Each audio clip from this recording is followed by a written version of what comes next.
There is a clear difference between a woman who has a personal style and a woman who doesn't. It's not designer labels, not trends, not how fashionable she is.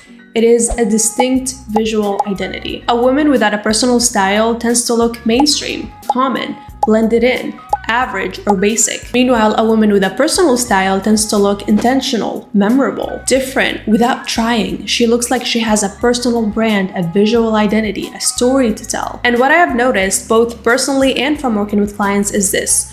Most women don't lack style. They don't lack taste. That's something that is already built in. It's already a part of you. But most women are stuck in the wrong stage of style development. So today I'm going to walk you through the 3 stages of personal style development that take you from frumpy to classy. We're going to cover the pitfalls that keep people stuck. No matter what stage you're in, I'm going to show you what you're doing wrong and how to fix it without wasting any more of your time, money, or energy on wrong methods that aren't even meant for you. And this is especially important right now as we're starting the new year and there is plenty of glow-up videos, new year, new me, hundreds of style methods and advice. And to be honest, a lot of them are great, but that doesn't mean that they are right for you. So by the end of this video, you'll know exactly where you are, what you need to stop, and what you need to do to actually move towards your dream style intentionally. If you're new here, my name is May. I am a personal stylist specializing in elegant style and all of its subcategories because elegance isn't one size fits all. I work with women who don't just want to dress better, but to have an inside-out transformation.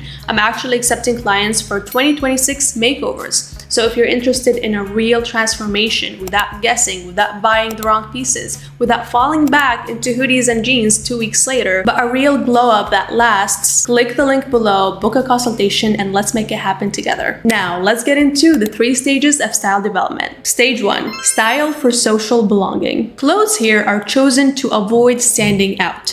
The question isn't what do I like to wear, but what do people like me wear? You dress like your peers. If you're a student, you dress like other students. If you're a mom, you dress like other moms. If you're a professional, you dress like your office. Outfits become more like a social uniform. Comfort, convenience, practicality, weather, culture, and trends dictate your choices. If everyone around you looks frumpy, that becomes the norm for you too.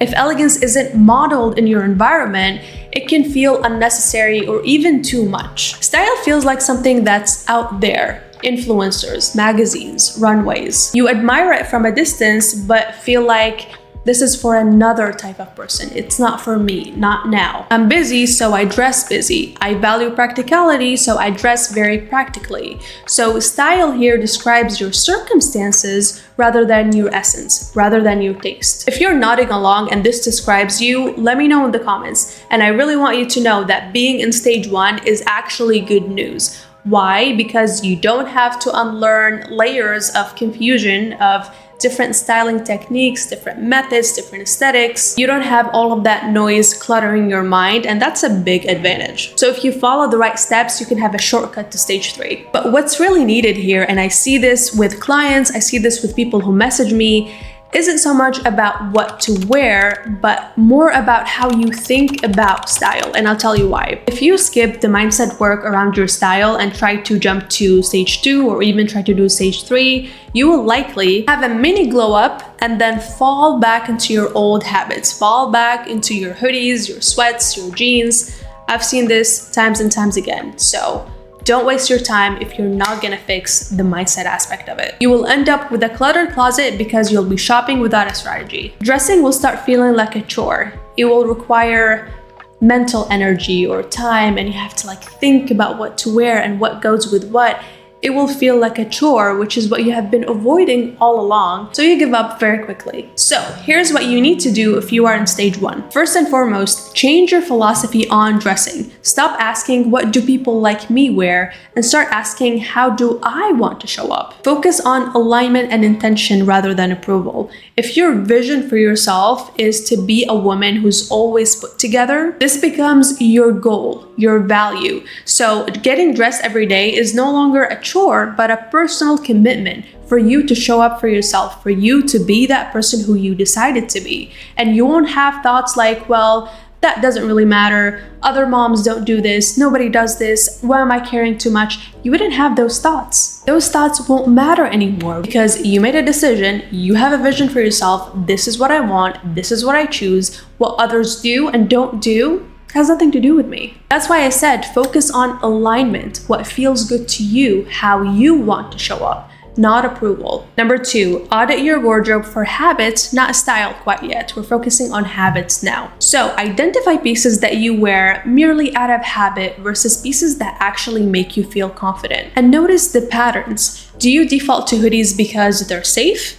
Sneakers because they're common and everyone wears them? Once you have identified them, replace them with elevated alternatives. I have made so many videos on this. You can check them out on my channel or on my Instagram. And trust me, this alone will make a huge difference in your look. And number 3, introduce small identity markers. Pick 1 to 2 elements that feel uniquely you and start wearing them regularly. Even if the rest of your outfit is basic or laid back, it doesn't matter. Stick to these elements. This builds the habit of expressing yourself through clothes, and as time goes by, you will develop more and more. This could be a necklace, a bag, a hairstyle, a specific color, a dress. It doesn't matter, but this item gets to be your signature piece. If you already have an item like that, let me know what it is in the comments below. For me, one of my signature pieces is a structured handbag. If you look at my photos, you will find me carrying a structured handbag every single time. That's my signature piece. Here, for example, I'm wearing my Kim Croco bag from Teddy Blake. We all love Teddy Blake. If you are looking for a high quality designer style bag that makes a statement that lasts you for years, but doesn't carry the crazy designer price tag, Teddy Blake is the way to go. Their craftsmanship is impeccable. They use the same luxurious materials as high-end stores, but at a much more accessible price point. Their bags are made in Italy, and you can see the quality in the structure, the attention to detail, the gorgeous cocoa leather that reflects light so beautifully, the suede on the inside. Honestly, the quality and design speak for themselves. You don't need to be an expert in handbags to say that this is a premium handbag. Their pieces elevate any look instantly. You will be getting a bunch of compliments, just so you know, and that's why Teddy Blake is one of my favorite brands when it comes to handbags. So if I were you, I would run directly to their website. I will leave the link for you in the description below. Moving on to stage 2, and this is where most people hang out.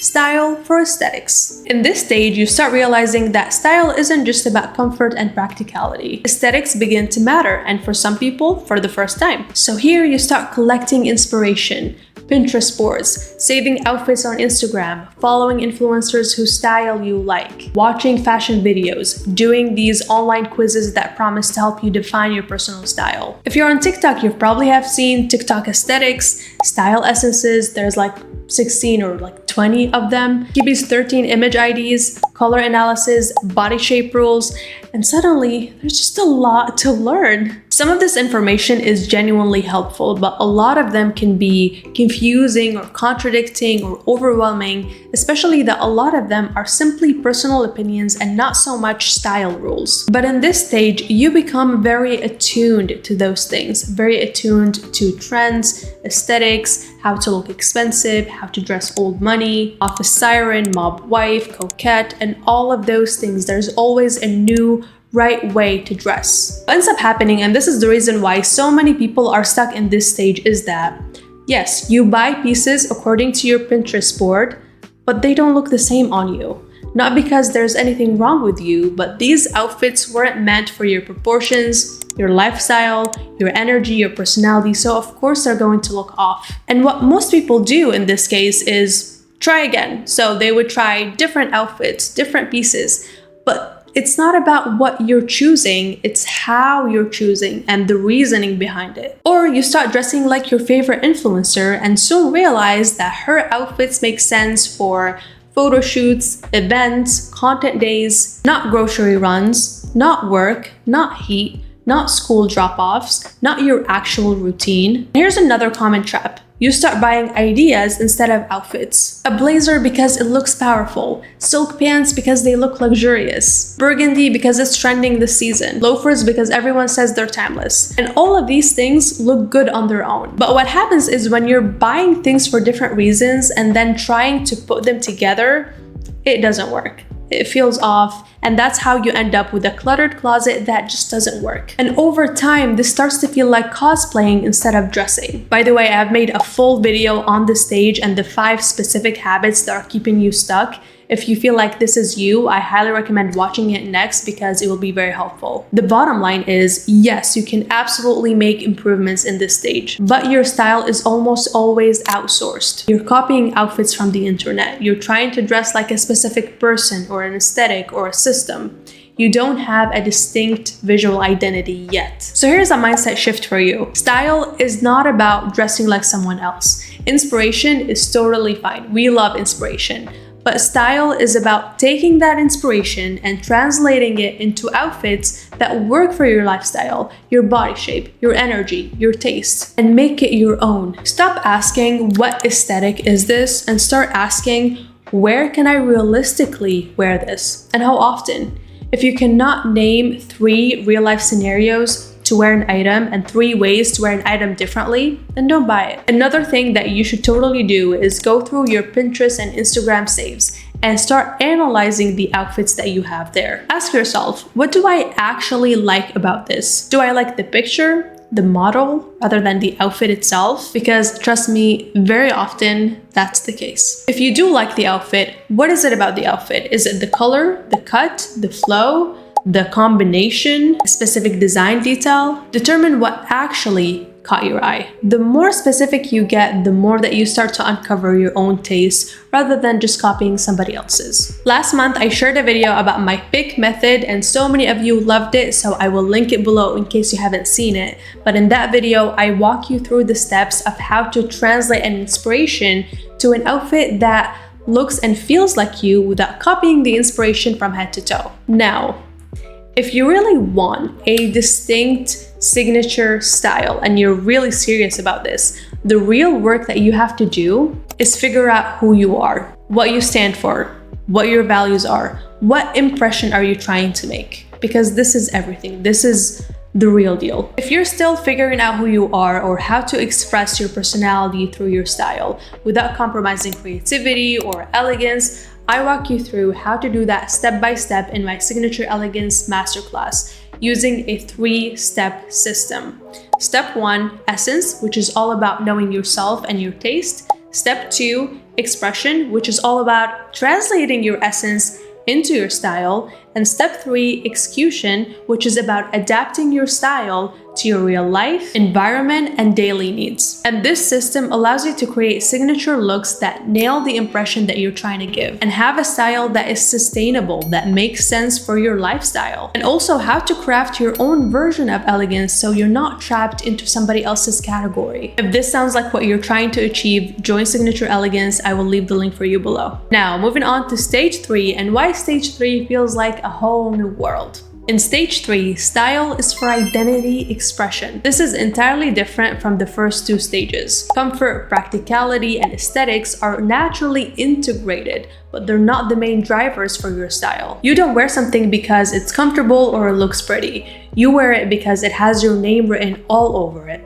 This stage combines what flatters you and what feels like you. What flatters you are things that account for your color season palette, your body shape, and your proportions. That's it. That's the only 2 things that you need to worry about in terms of fashion rules, if you want to call them that. When I work with clients, whether it's to create a style strategy for them, a capsule wardrobe, a closet edit, everything that we do is based on these 2 things. And by the way, in stage 2, you might come across people or stylists even who tell you that your color season doesn't matter, your body shape doesn't matter, you should just go off of what you like, just wear what you like.